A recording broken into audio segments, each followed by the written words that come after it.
সুপ্রিয় দর্শক আসসালামু আলাইকুম। আজকে রেসিপিতে স্বাগতম জানাচ্ছি। আজকে ঝটপট নতুন রাঁধুনিদের জন্য ভীষণ মজাদার একটি মাছের রেসিপি নিয়ে চলে আসলাম, সেটা হচ্ছে শিং মাছ।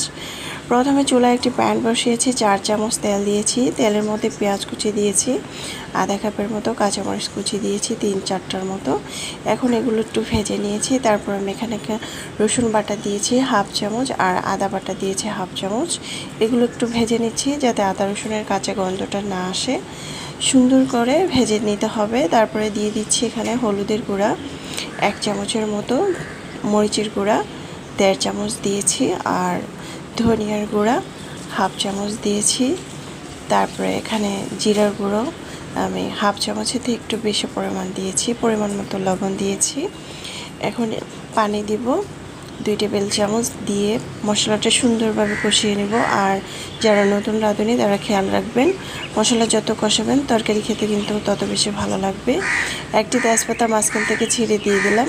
এখন ভালোভাবে মশলাটা কষিয়ে নিতে হবে। মশলা যখন কালারটা চেঞ্জ হয়ে যাবে, এরকম তেল ভেসে উঠবে, তখন আমি এখানে দিয়ে দিচ্ছি টমেটো। আমি বড় সাইজের 2টি টমেটো কেটে নিয়েছি।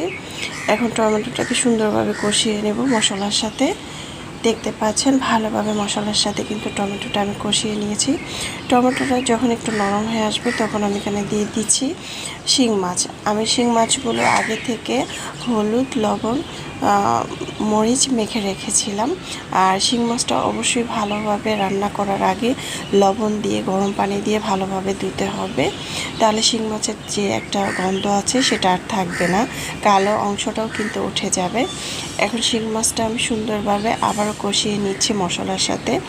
একটা জিনিস খেয়াল রাখবেন, বাসার তরকারি রান্না করলে যদি খেতে ভালো না লাগলে তাহলে কিন্তু ভালো লাগে না, তাহলেই কিন্তু বাইরে মানুষ খেতে যায় রেস্টুরেন্টে। তাই আমরা যদি বাসায় যদি ভালোভাবে ধৈর্য ধরে রান্নাটা করি, পারফেক্টভাবে রান্নাটা করি, তাহলে কিন্তু আমাদের বাসার খাবারগুলি সব থেকে পারফেক্ট হবে। আর বাসার খাবার খেয়েই কিন্তু আমরা সুস্থ থাকবো।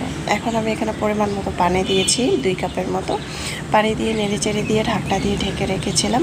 যখন এরকম ঝোলটা মাখা মাখা হবে তখন আবার একটু নেড়েচেড়ে দিয়ে আমি এখানে দিয়ে দিব ভাজা জিরার গুঁড়া, আর দিয়ে দিব হচ্ছে ধনেপাতা কুচি। এই তো ধনেপাতা কুচি দিয়ে দিলাম। ধনেপাতা কুচি দেওয়ার পর ভালোভাবে একটু নেড়েচেড়ে দিয়ে আরও 1 থেকে 1.5 মিনিটের মতো রান্না করে নেব। ঝোলটা যখন একেবারে মাখা মাখা হবে তখন আমি এটাকে উঠিয়ে নেব।